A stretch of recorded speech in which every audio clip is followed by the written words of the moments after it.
Victor Maliuk slammed the stimulus lever and a scream burst from the padded cell. Suspicion tightened in the observation room. The technician, Sergei, watched the meters and did not look away. That scream was the experiment's opening result and the central problem. Can human pain be reduced to a measurable waveform? The conflict was immediate and clear. The prisoner in the chair, catalog number 37, answered with sound while the researchers argued over what the recording meant. The narrator recorded the scene with clinical calm. He noted names, times, equipment serials, and the order of events. The narrator's voice remained flat when he described the scream, but he also recorded how Sergei's hands trembled when he relayed levels to Victor. Within those first minutes, the stakes were visible. A subject under stimulus, researchers balancing publication and secrecy, and a piece of audio that could not be unmade. Prisoner 37 sat with straps across his chest. Guards had placed him there under orders. Alexandra's jaw worked. He smelled of damp fabric and sweat. He did not answer questions. He only reacted to sound and shock. The narrator wrote. Prisoner 37 responded at 45 decibels and produced sustained vocalization lasting 3.2 seconds. That line was meant to be neutral. It was not neutral in the room. Sergei adjusted the reel to reel while Victor read the spectrogram aloud. Look here, Victor, peak at 0.7, clean rise. We have repeatable onset. Victor's voice stayed even. He tapped the clipboard with his metal spectacles. The technician said, Sergei. The subject faltered on the third cue. Sergei's voice cut short. He was counting on protocol. He was also counting the cost. Prisoner 37 tried to focus on the central speaker. He rocked once, then fixed his eyes on the observation window. He mouthed syllables that did not form words. He recognized some tones in the playback, and his breathing stuttered. That recognition shifted the room's mood. What had begun as clinical measurement became a confrontation with memory. Victor for the stimulus to continue. He argued that interruption would ruin the dataset. Victor. Continue the sequence. He ordered, I need unbroken runs. The guard echoed the instruction and tightened a strap. Sergei hesitated longer than usual. He exchanged a look with the guard and then with Victor. That hesitation was the first emotional change in the room. Suspicion in Sergei's eyes moved toward fear in his hands. The equipment hummed. A coil amplifier warmed. The speaker in the chamber reproduced a patterned tone designed to provoke a vocal response. When the sound began again, Alexan did not scream at first. He flinched, then held a sob. He recognized a buried cadence inside the stimulus. His pupils darted toward a corner of the cell where the padding had been repaired. Recognition hardened into a twitch. He began to cry softly. Victor frowned, as if a frown could reclassify the reaction as data. After the first session, the team stepped back to review the footage on the console. Victor rewound the tape and isolated a waveform. He wrote notes on the clipboard. Sergei pointed to a pattern. Sergei. There is an overlay at 2.1 seconds, he said. It looks like voices. Victor lowered his glasses. Victor. Voices are contamination. Remove the overlay. We need pure samples. His fingers moved precisely across the reels. That moment produced the second emotional shift. Sergei's suspicion advanced to dread. He had heard voices in past tapes.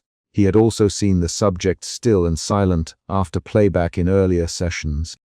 He left the console and went to the storage alcove to check labeled reels. He ran his thumb across spines until he found one mismatched label. The label read, Run 9, though the sticky residue beneath it showed a different code. He stood in the dim passway with the reel cupped in both hands. The reel was warm. Back in the observation room, Alexandra slid into dissociation during the next trial. He ignored prompts. His lips formed no understandable words. Guards tried to jolt him back with light slaps. Guard. Respond! The guard barked. Prisoner 37. Respond now. The subject's body went slack between cries. Victor's jaw tightened. Victor. Increase the stimulus, he said, voice unchanged. Do not stop the run. Record continuity. The technician stopped moving for a half-second. That half-second widened into an ethical gulf. An argument followed that contained rapid exchanges. Sir G, stop. Sir J insisted. Sir G, he's gone under a dirt.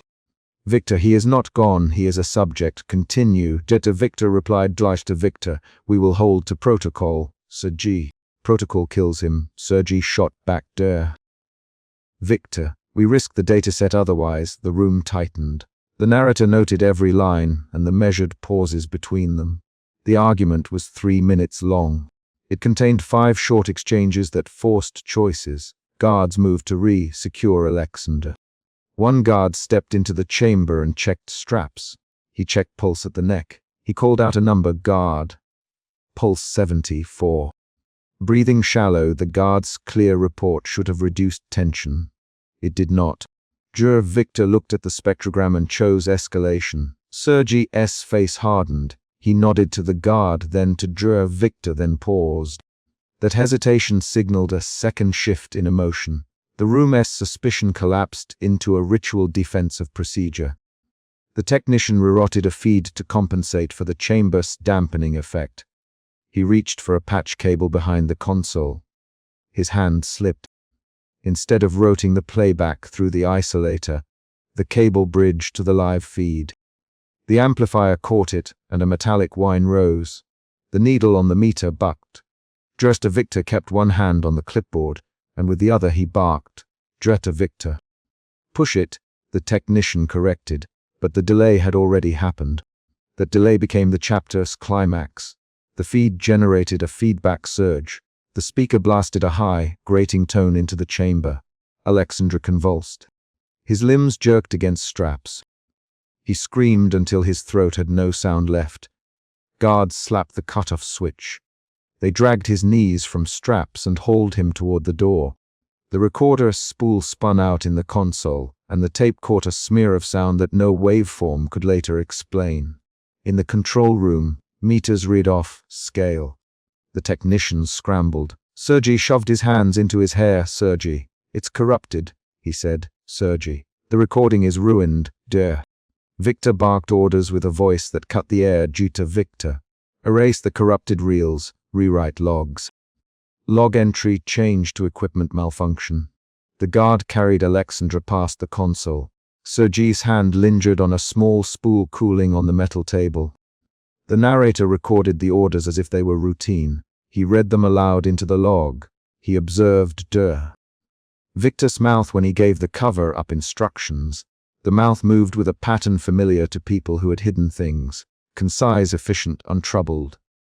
Yet, Victor's eyes flicked to the storage alcove where mislabels stacked against one another like forgotten priorities.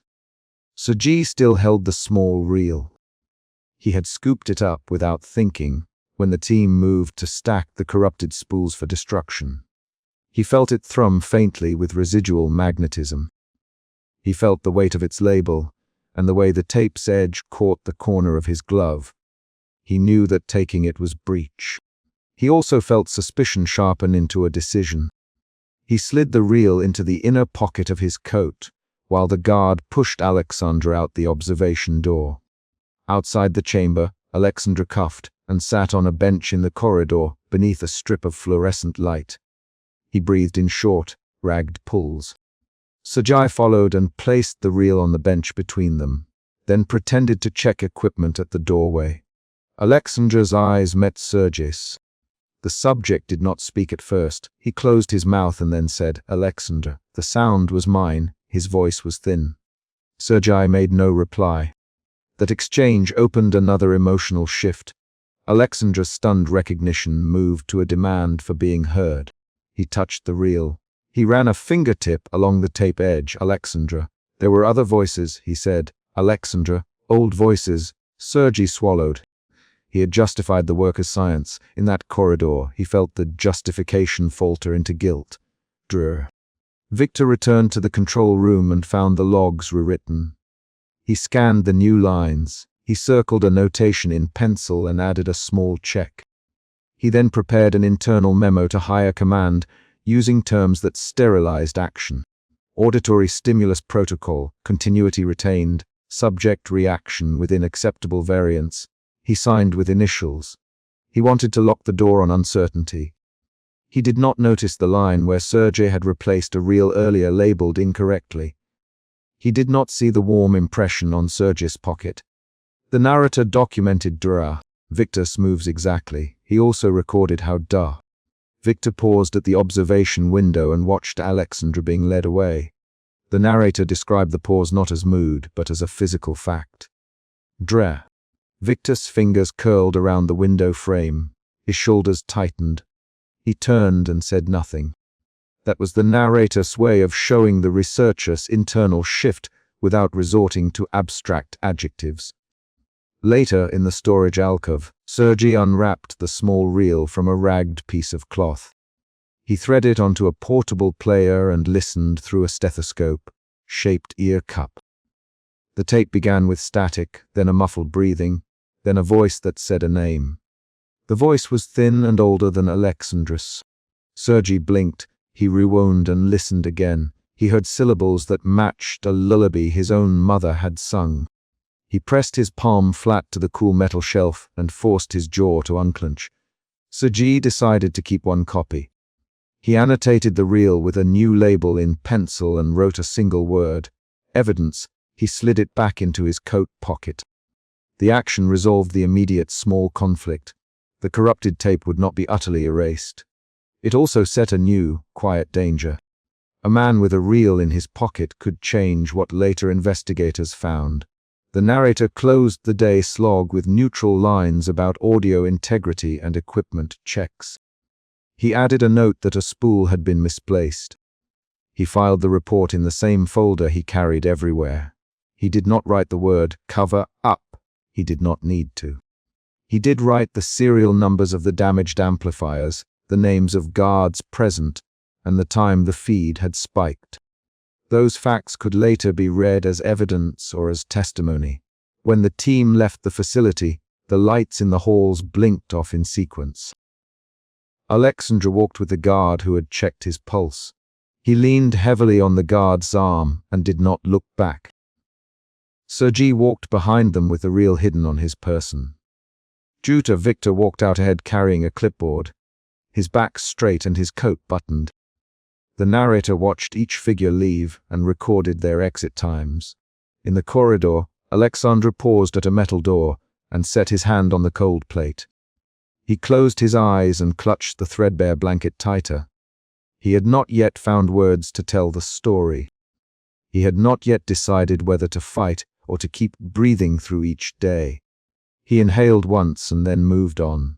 That movement was a decision of endurance, not a promise. Sergei waited until the last car left the parking yard. He then walked to a service entrance, removed the reel from his pocket, and placed it in the lining of a tool kit he carried. He tightened the zipper and looked at the sky. There was no star's glare, only sodium lamps. He did not speak. He left the compound with the reel hidden as if it were contraband. That act changed the immediate trajectory of the project's secrecy. The narrator filed the day's audio files under the Project S designation and appended a short summary. Session 1 produced anomalous overlay and recording corruption. Subject exhibited dissociative response. He closed the folder with the same pocket watch he kept shut and locked the drawer. The final line in his log recorded a physical event. A small reel left cooling on the metal table had been noted by a subject as it passed his hands. The log stopped there. A final scene unfolded on the sidewalk outside the facility. Sergei paused, reached inside his coat, and fingered the reel's edge as if to reassure himself it had not slipped away. He then pushed the tool kit deeper into a trash bin at the corner and walked away as if to midnight errands. He did not look back. Alexandra's silhouette receded through the barred windows. Victor's car pulled away with its headlights cutting the dark. The narrator stepped back from the gate and closed his notebook on a single clause. A reel remains unaccounted for. The chapter's small conflicts reached resolution. The corrupted recording was ordered erased. The logs were rewritten. A technician decided to keep a reel. A subject was carried away. There was no tidy moral summation. The narrator left the facts standing. He left the reel in Sergei's pocket as a concrete hinge between secrecy and exposure. The final beat ends with a situation that will shape the next session. Sergei closing his coat and walking into the night with a thin spool of tape under his hand.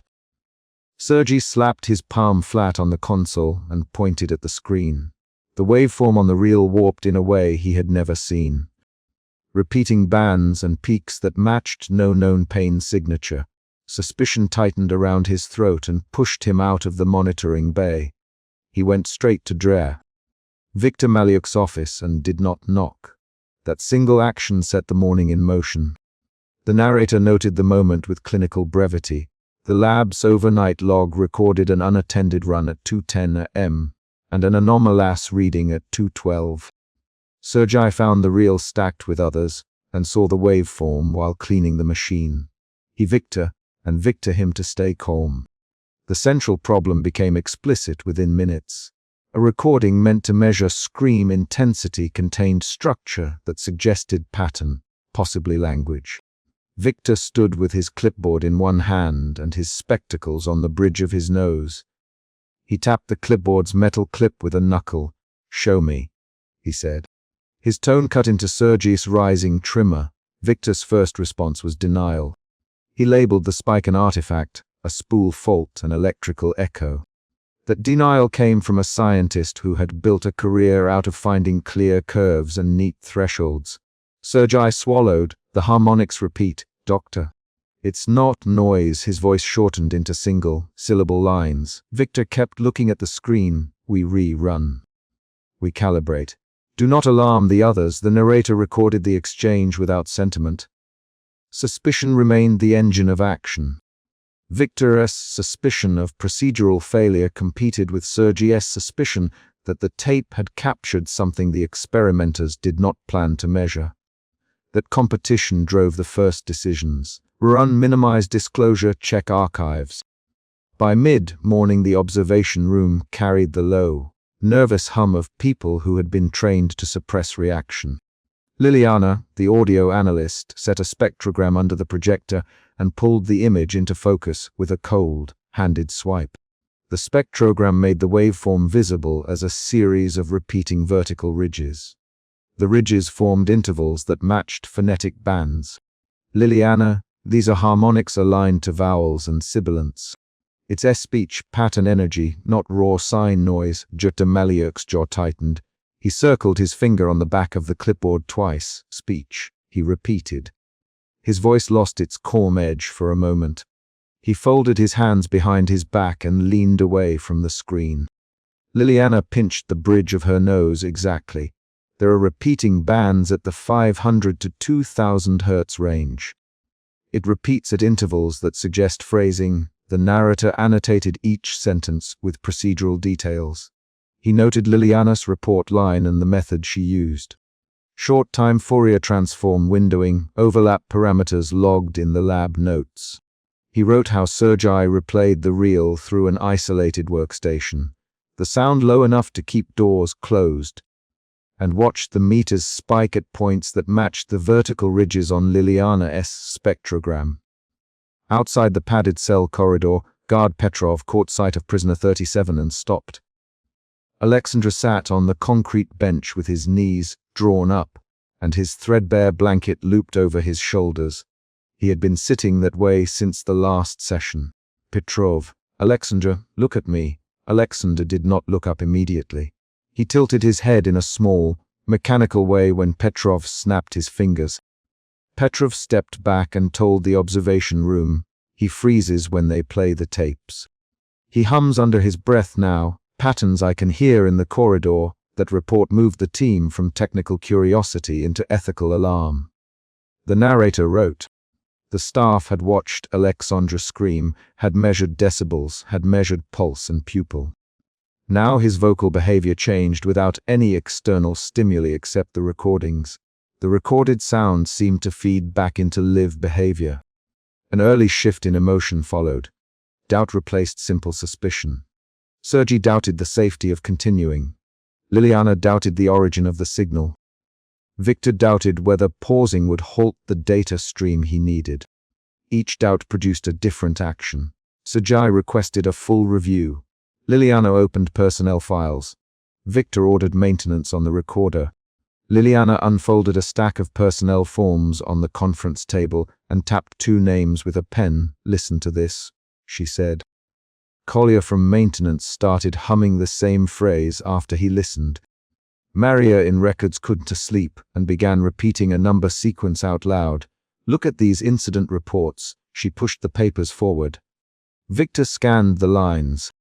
His hands were steady. "Correlation is not causation," he said. "Log anything that looks like pattern, but do not jump to conclusions." Sergei's doubt hardened into fear. He replayed an unedited reel in an isolated cubicle. The reel played a scream, then a layered sound beneath it, low harmonics that resolved into a syllabic pattern. Sergei raised the volume until the sound pressed into his chest. He heard a name. The name matched a childhood neighborhood Victor mentioned in an offhand comment during a briefing months earlier. Sergei felt his mouth go dry. He went straight to Victor. "Victor, there's a voice. It says Pushka, the name of the street by your parents' house." His words came fast. It says it like a memory. Victor's face stayed controlled. But his fingers found his spectacles and straightened them twice. He stepped back. "Show me the timestamp." Sergei opened the reel's log and pointed at 2 minutes and 19 seconds. Victor did not ask how Sergei had found it. He moved to the playback station with a gait that held the same tension as an officer walking to inspect a failed engine. The team felt his shift, doubt into guarded anger. The narrator recorded these movements in clipped sentences. He noted how Victor's rationale moved from defensive dismissal to assertive control. Victor's immediate decision was to schedule an intensified calibration session for the evening. He framed the objective. Force a decisive waveform to prove artifact or signal. "Victor, if there is a signal, we will quantify it. If there isn't, we will publish a correction and move on." Liliana objected. "You can force it, Victor. If it's doing something to people, increasing stimuli could escalate harm." Her voice was flat, deliberate. The room went quiet. Victor answered with the cadence of command. "We need conclusive data. The institution will fund only clear results." That exchange became a turning point. The second emotion shift moved staff from doubt into moral conflict, and then into compulsion. Compulsion took the form of orders, not sentiment. Victor's compulsion drove the schedule. Liliana's compulsion turned to covert action. She began making a secret copy of the most anomalous segments. Sergei's compulsion became caution. He stopped listening alone. In the archive lab, Liliana hooked a portable recorder to an old reel, and copied 2 minutes of the anomalous segment. Her hands were steady, but her breath came in short bursts whenever she pressed the record button. She whispered to herself, "If this proves something, I need a copy outside their filters." Someone in administration noticed movement in the logs. The colonel called for the archive vault to be checked. Victor arranged a second observation team for the evening session. Sergei and Liliana were assigned to peripheral duties. Alexandra would be prepared for a scheduled stimulus. The narrator documented each reassignment. The times, the signatures, the sealed forms. At noon, a mid-day discovery escalated concern. Liliana displayed a spectrogram overlay that made a repeating phrase visible across 4 separate reels. The phrase had the same harmonic intervals each time, though amplitude differed by session. "These line up exactly," she said. "This repeats when certain frequencies spike." Victor leaned forward. "Play them together," he said.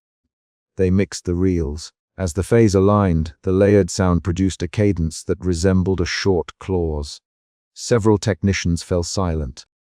Sergei felt a prickle in his scalp and clenched his jaw. The narrator noted that the team's clinical detachment began to fray at the seams. At late afternoon, Sergei acted against orders. He replayed an unedited reel in the isolated booth and listened with headphones. The layered sound contained a submerged voice that articulated a phrase. "You were at the river." The words landed like evidence. Sergei stood up so quickly his chair scraped the floor. He went to Victor and demanded answers. The confrontation in the hallway became a rapid exchange of short lines. Victor, this says things it couldn't know. Sergei, show me the file now. It the river where you met your sister. That's impossible. Who handled that tape? Only you and me, doctor. The narrator described each line as a notation in a ledger.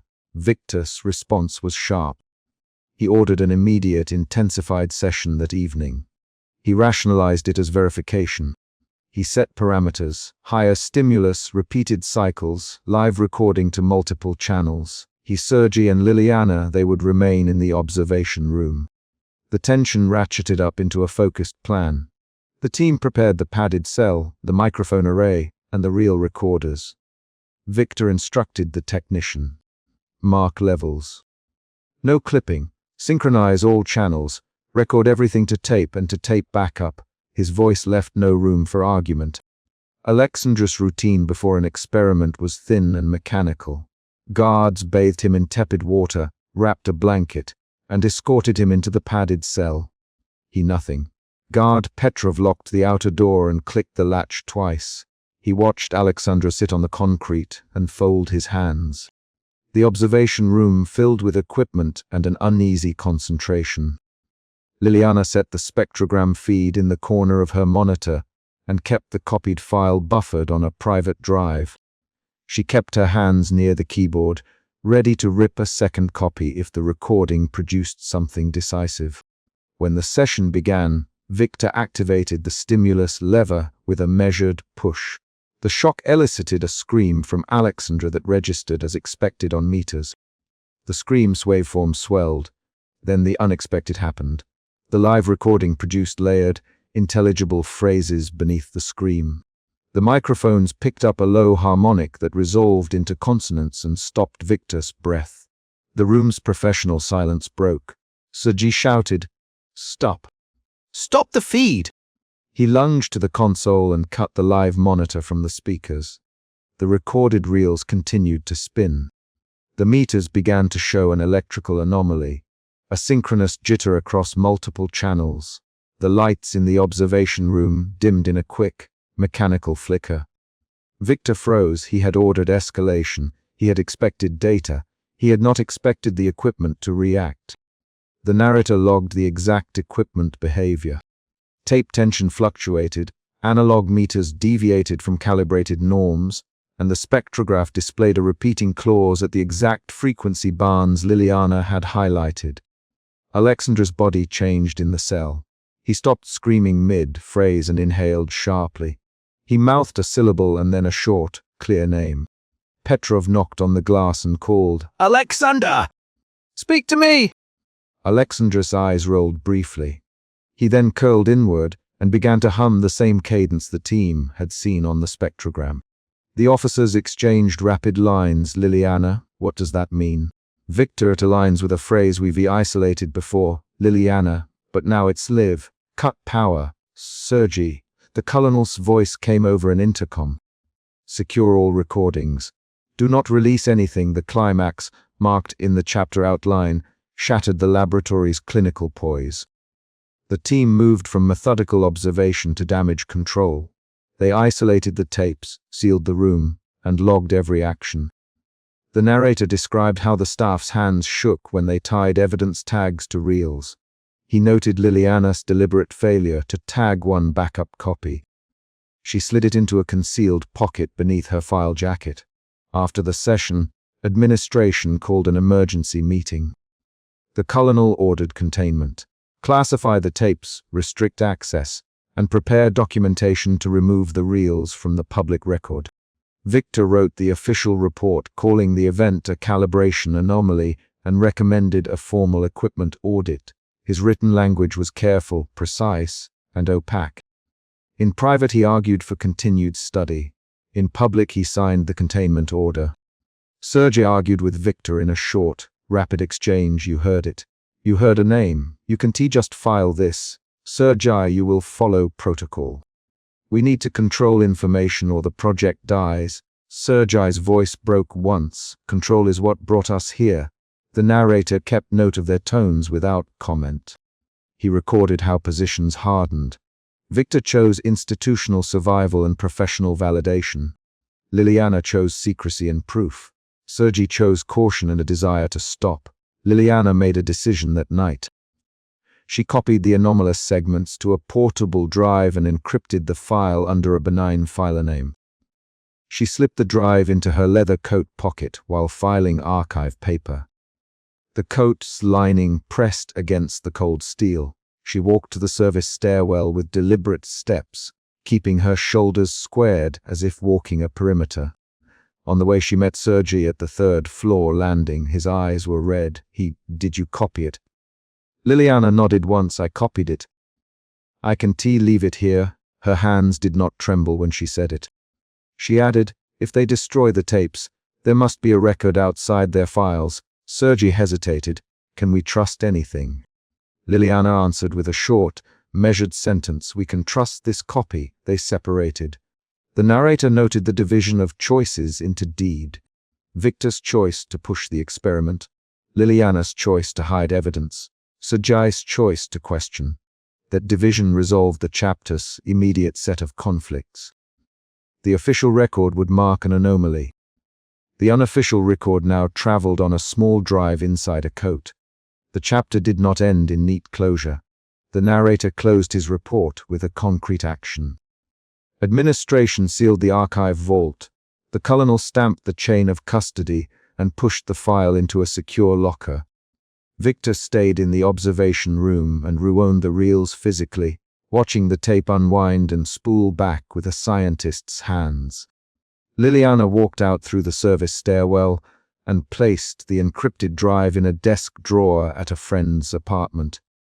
Sergei wrote an anonymous note describing the session and left it under the colonel's cup on the break table. The final image the narrator recorded was literal and immediate.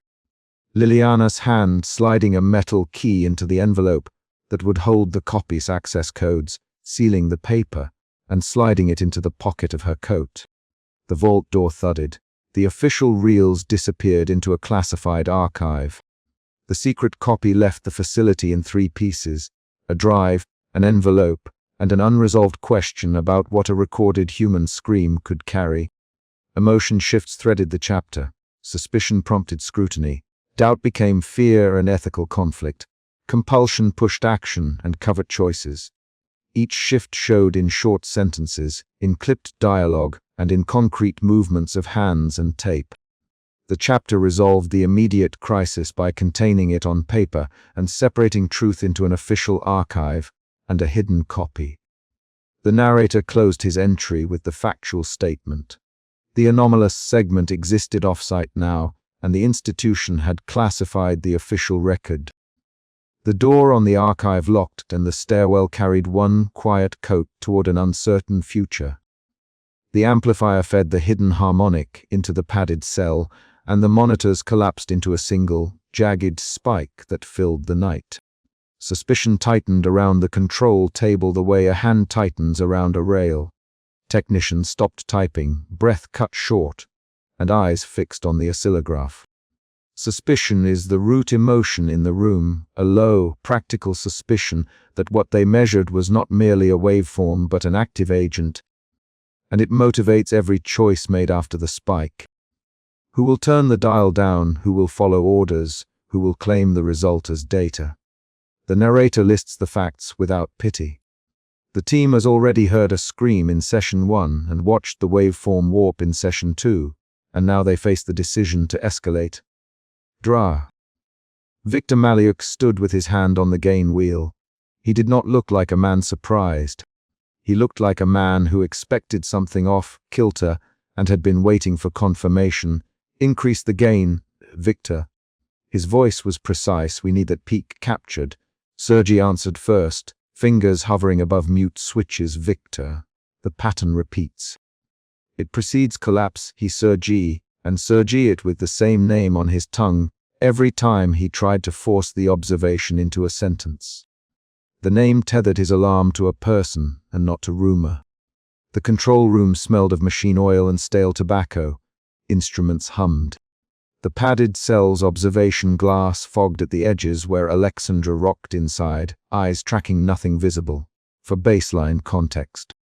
2 nights earlier, Sergei watched the opening scream when Victor slammed the stimulus lever. On the following night, Sergei pointed to repeating bands on the reel and nearly left the console. Those events are assumed canon and referenced now as concrete memories. Lena, the archivist, tapped the reel rack with the tip of a screwdriver and said nothing. She had already found anomalies in older recordings that matched the current harmonic. The central problem was visible within the first minutes.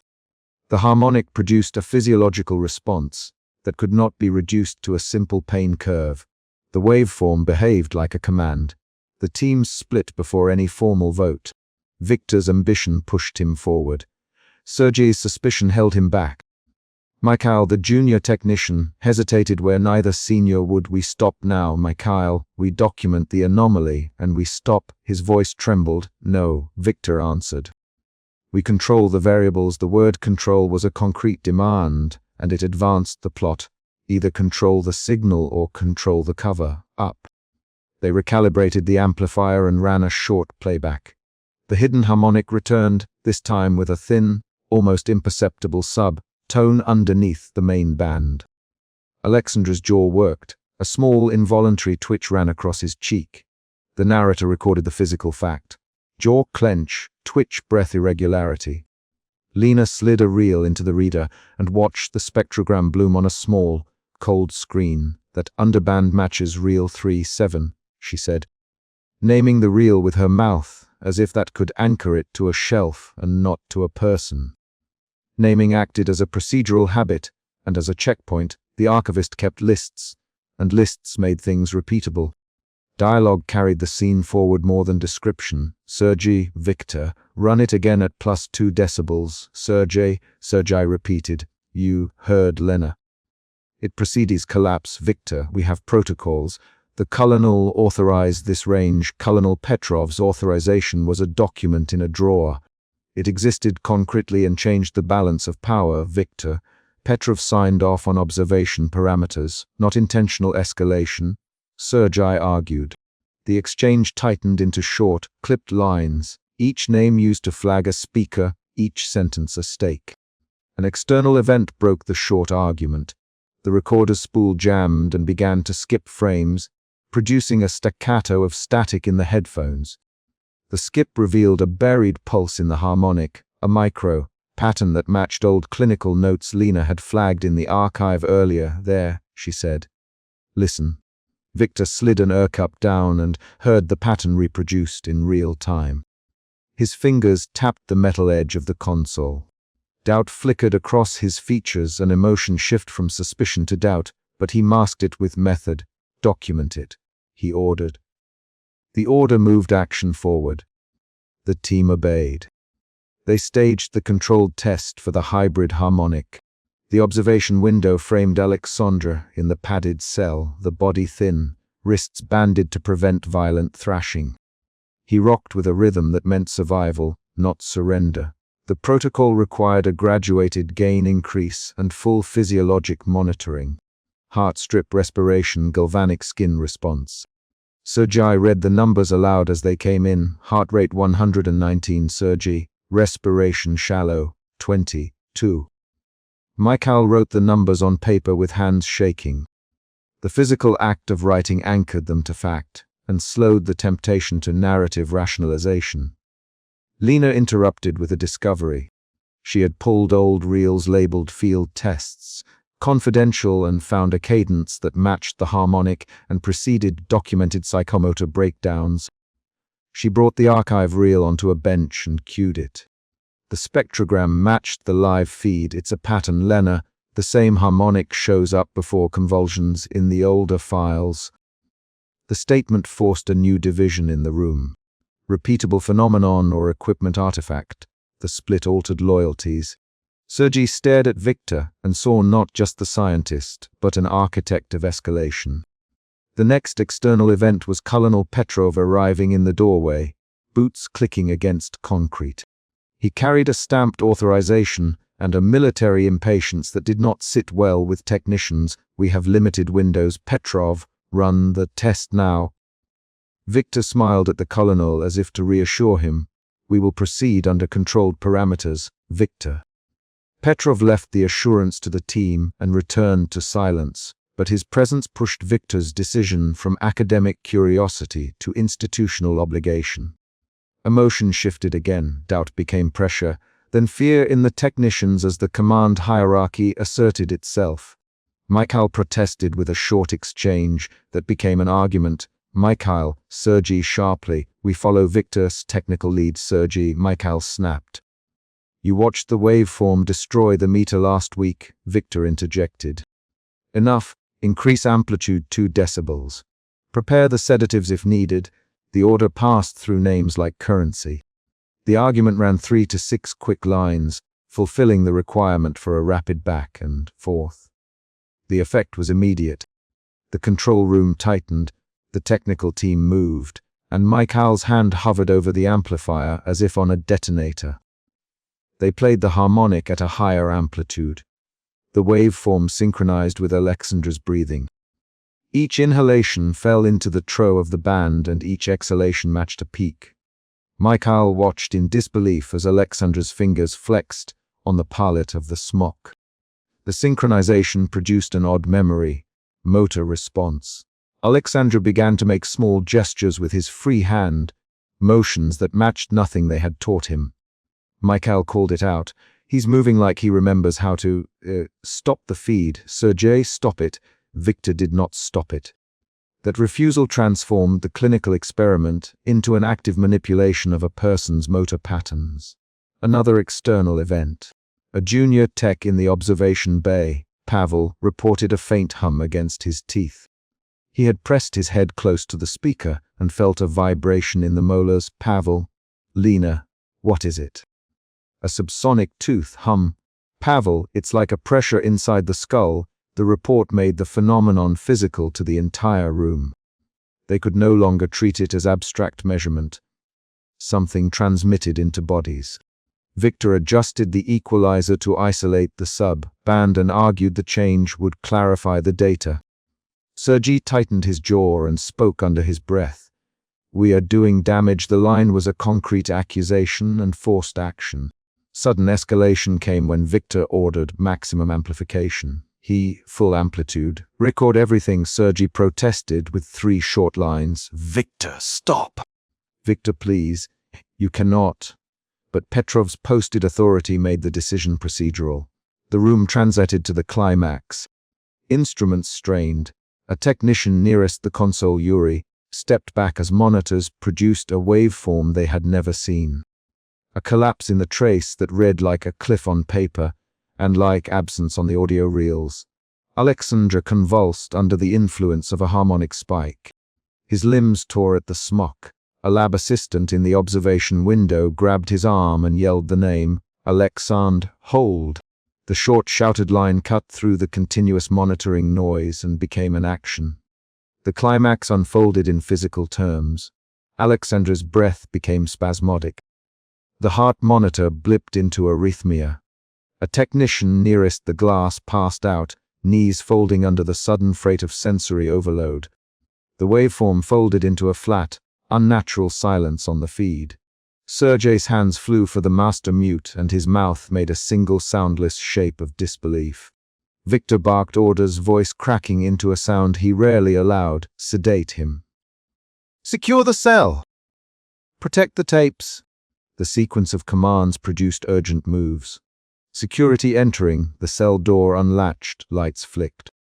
The narrator recorded events with particularity, who moved first, which reel was yanked, who vomited into a waste bin, and left moral judgment to the faces.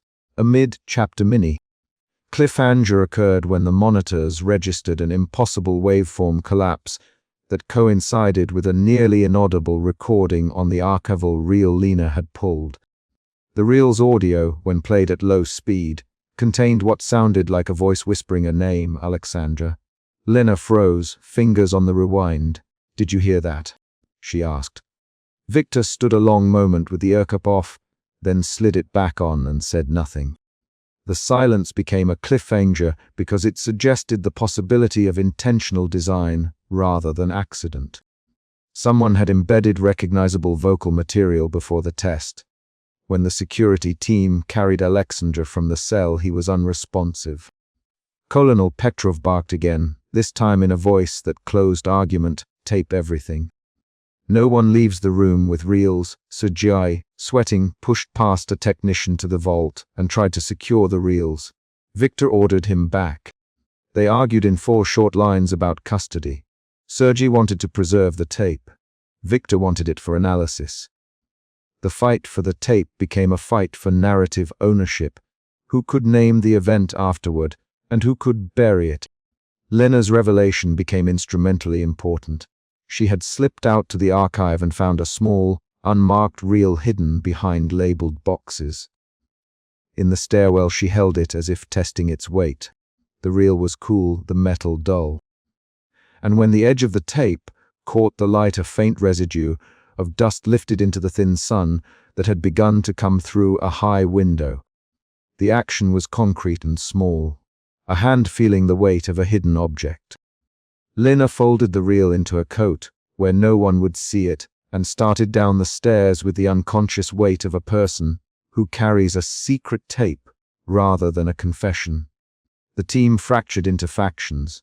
Sergei and Mikhail argued to make an incident report and to notify external oversight.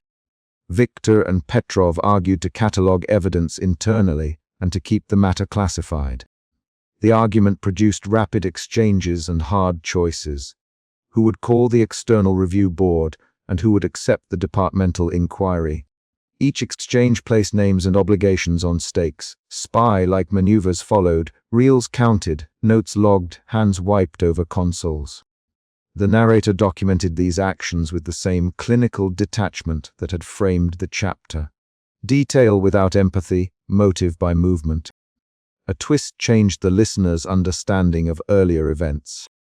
Lena revealed she had matched the harmonic to a sound clip removed from an old interrogation tape, where a subject recited coordinates while convulsing. Not random noise then, but a patterned transmission used previously to evoke a certain memory response. The revelation reframed the experiment as part of an institutional method rather than as a single scientist's curiosity. That twist forced a moral re-evaluation in the characters. Victor recalculated. Sergei felt vindicated in his suspicion. Mikhail felt betrayed by the system. The final scenes were administrative and brutal. Alexandra was sedated and carried through the lab, eyes closed, mouth slack. Sergei watched the face and touched the threadbare blanket, still looped on the stretcher. Victor ordered the data secured and insisted the audio be copied to central servers. Lena followed the stretcher a step behind and kept one hand pressed to her coat pocket where the unmarked reel sat. Her action was quiet and exact. She kept the reel within reach but out of command. The chapter closed on a concrete event. Lena stepped into the archive stairwell, slipped the reel deeper into her coat, and descended while the lab behind her filled with voices arguing about reports and custody. Emotion shifted at least twice during the chapter. Suspicion became doubt, doubt became fear, fear curdled into guilt and into a brittle, professional calm for some. These shifts were shown through speech patterns, pauses, failed attempts at authority, and sudden physical reactions, muttered names, clenched hands, a technician fainting, a colonel stamping his foot. The narrator remained clinical, naming each physical action. Tapping keys, slamming drawers, a hand on a mute switch, a spilled cup of coffee cooling on a metal shelf. Concrete consequences were laid out before the chapter ended. The team had a reel they could not agree to destroy, an unresponsive subject, and a pattern in the archival record that tied the harmonic to prior breakdowns. A member of the staff had whispered the word coordinates after listening to the slowed tapes, a single line that promised further investigation. The chapter resolved the immediate conflict. The amplified test occurred. Alexandra was carried away. Reels changed hands, but left the larger question open. Who would own the truth and who would be allowed to speak it? The final paragraph closes on action, not reflection. Lina closed the archive door behind her, the lock clicking in a decisive, mechanical sound. She put the unmarked reel under her arm and stepped into the stairwell where dawn light ripped across the dust. She descended without looking back. The sound of her steps echoed against concrete as the lab's argument blurred behind her, and the reel's metal edge caught the light once more as she folded it into her coat. The playback switch was thrown and the oscilloscope spiked into a shape no one recognized. A scream tore from the padded cell and filled the sealed observation bay. Men leaned forward and counted heartbeats against the meter. Suspicion tightened in the control room. Sergei's hand hovered over the duplication console, because he already knew the waveform had not matched any known pain signature. The immediate problem was raw and technical. The machine registered something else inside the noise. The narrative problem was moral. A human body had convulsed while a board lit up with unreadable peaks. The narrator recorded the moment with the same clinical phrasing he used in reports. He described the waveform, the dials, the valve hiss. He did not soften the word that steered them all: suspicion. That suspicion led Sergei to duplicate a reel later that same night, and it led Victor to press forward when technicians begged for a stop. Within 5 minutes of the spike, the observation bay had become an argument in low voices. What did you see? Dra. Victor Maliuk, voice precise. He stood with the clipboard in one hand and his spectacles low on his nose. His posture was lean forward, an insistence that experiments yield data, the harmonic repeats at odd intervals. Sergei pointed at the spectrogram. It lines up with Alexandra's motor failures. It isn't physiological only. It's... His sentence broke off as the monitors flickered.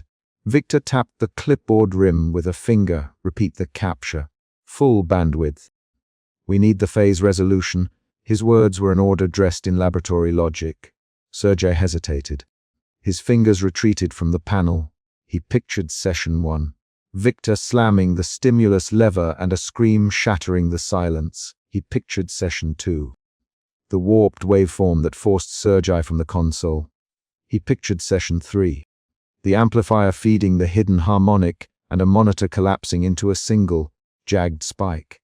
The memory of those 3 sessions pressed like a hand at his throat. He did not trust the instrument to mean only science.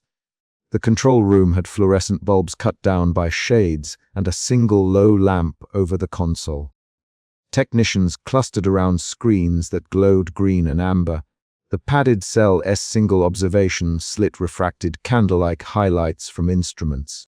The narrator noted the instruments precisely. An old reel to reel, an oscilloscope with a split beam trace, a rack amplifier with a stamped serial number.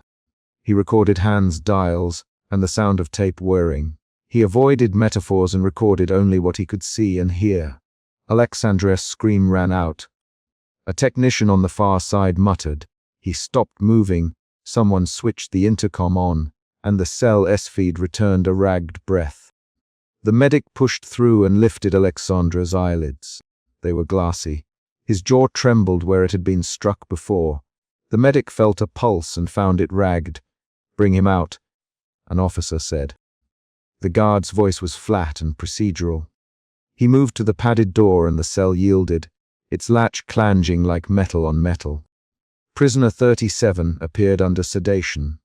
Gaunt lips split, a faint bruise over the temple. He wandered with the stiffness of someone who had been held too long. He gripped a threadbare blanket to his chest and blinked as if trying to place the room.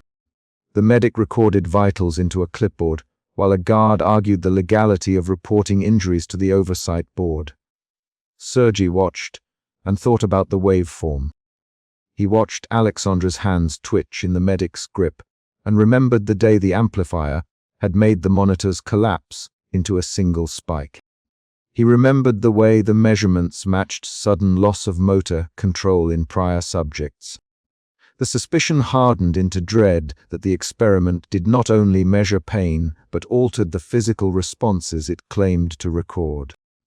2 technicians ran a spectrogram comparison. One of them, Nina, tapped a finger by the repeating bands and said, Look. Those bands repeat at intervals we not catalog. It's correlated with muscle arrest on the M. Her voice had the flat tremor of someone trying to translate danger into usable terms. Stop the protocol until we understand.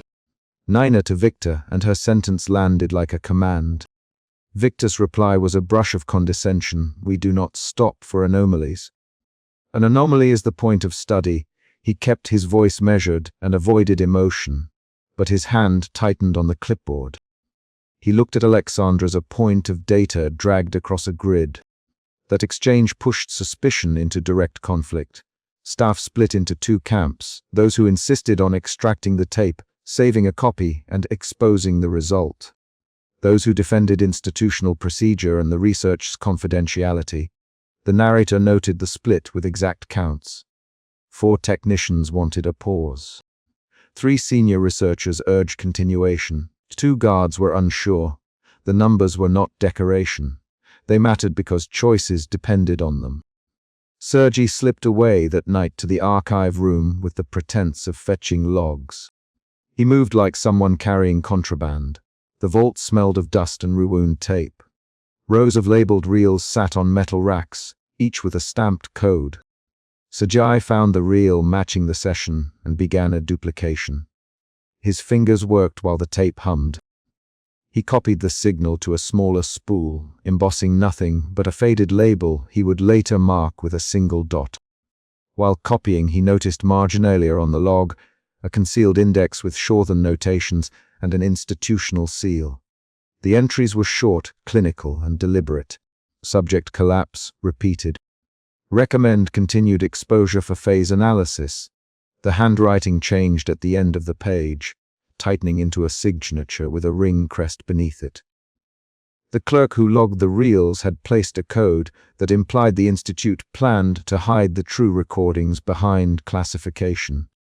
Sergei felt emotion in his chest change. He had started the shift wary and technical. He left the vault resolved. 2 emotion shifts occurred in quick sequence.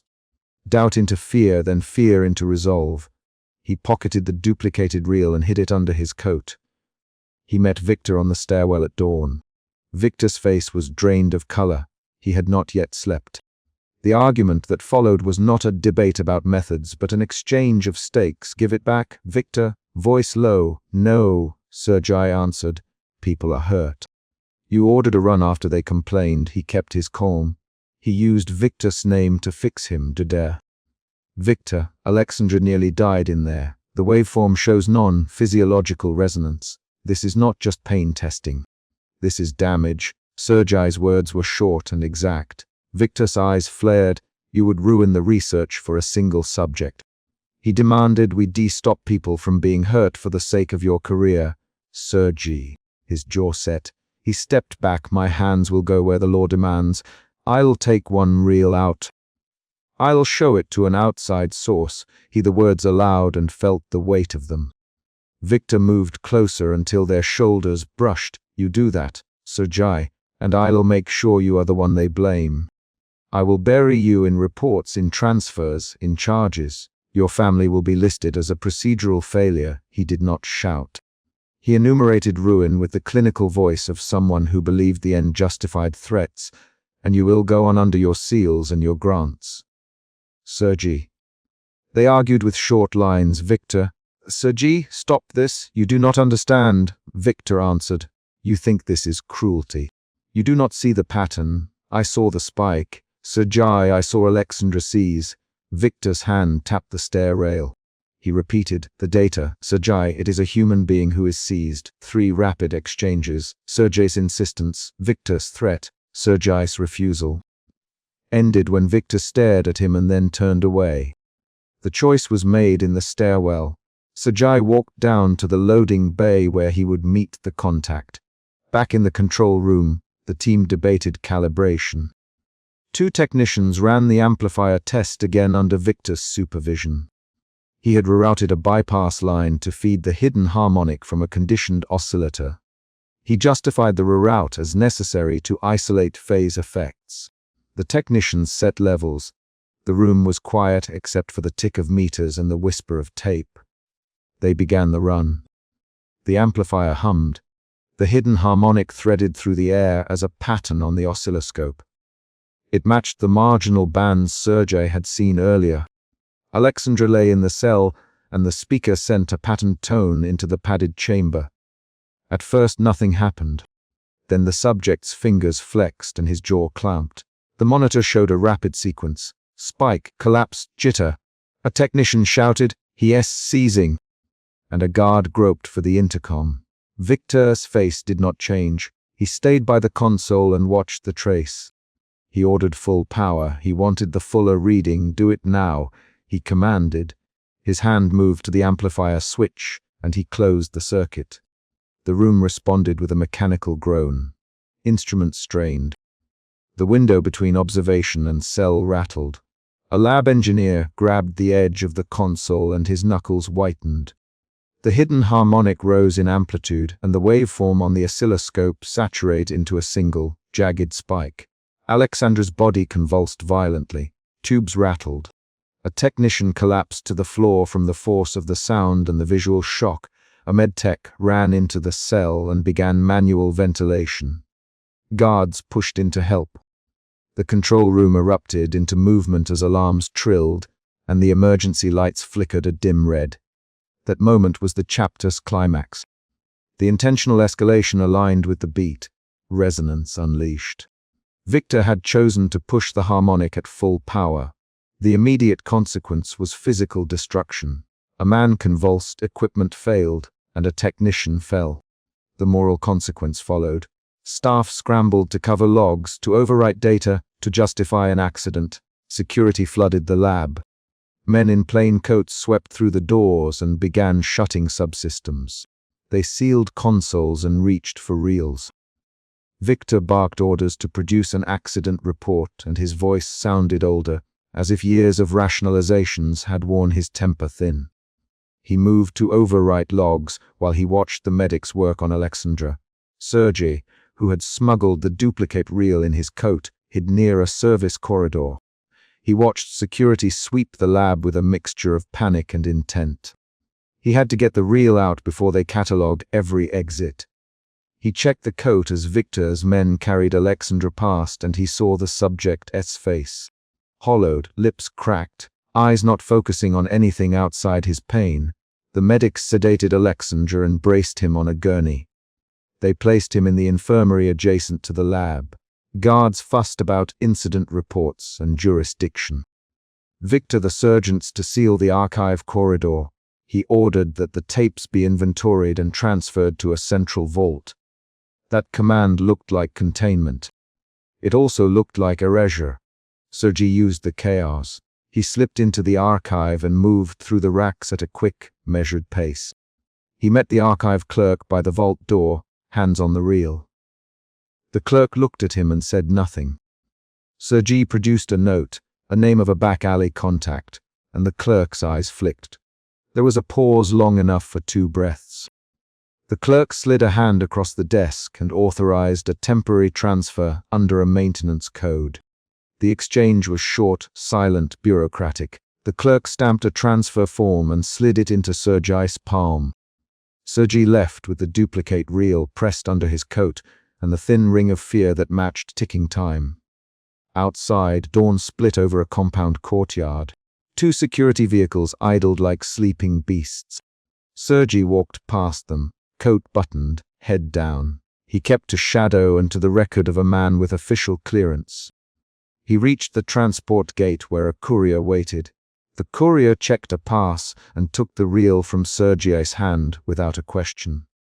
Sergei watched the courier tuck the spool into a satchel and walk away into the thin rain. The narrator catalogued each procedural action in his ledger voice. He recorded which forms were stamped, which officers signed off, and which lines in the log had been altered. He wrote that Victor had attempted to overwrite the session logs, and that security filed the event as an unexpected equipment failure. He wrote that the archive showed a sealed notice with a signature bearing Victor's ring crest. He also recorded that the duplicate reel had vanished from official inventory. In the days that followed, internal inquiries circulated in dry memos. Victor was summoned to a review panel. He defended his methods using the language of progress and statistical necessity. He invoked grant obligations and the imperative to gather data that might help future patients. He chose technical nouns to shield motives. The panel recorded his testimony and appended it to a sealed file. Publicly, the Institute issued a brief statement. An anomalous electrical fault caused an equipment malfunction during a calibration run. The statement mentioned no subject by name. It listed no injuries. The narrator wrote this down the same way he had recorded the waveform, cleanly, with the same clinical distance. Privately, the investigators read Sergei's tape. The back alley contact was a freelance reporter who worked with a foreign broadcaster. The reporter listened to the reel and transcribed Alexandra's screams, the intercom chatter, and the moment the amplifier went to full power. The tape included Victor's clipped instruction to increase phase and a technician's shouted warning that the subject was seizing. The reporter sat in a small room lit by a single lamp and realized the recording carried evidence that could not be sanitized by official reports. The public release was messy. The broadcaster presented the reel with redacted metadata. The clip of Alexandra's scream played under a caption. Unclassified audio from a human experiment, the Institute pushed back. It declared the tape doctored. It demanded retraction. The foreign broadcaster published supporting documents. Shipment logs, transfer forms stamped by the archive clerk, and a copy of Victor's signed directive to reroute the amplifier. Victor's career unraveled with a calculus of shame. Grants were frozen. The review panel removed him from active research duties pending criminal inquiry. He was not arrested immediately. He sat through interviews and answered in technical phrases. He kept insisting precise nasal, clinical that his intent had been to map vulnerability, not to maim. He invoked peer review, calibration error, and statistical necessity. Alexan recovered from the immediate seizure, but not from the damage. He had persistent motor disruptions and a seizure disorder that required constant medication. He sat in a bright room in a state hospital and tried to place names to faces. He had a pencil stub in his pocket and sometimes wrote numbers on a folded scrap of paper. The narrator described the physical signs.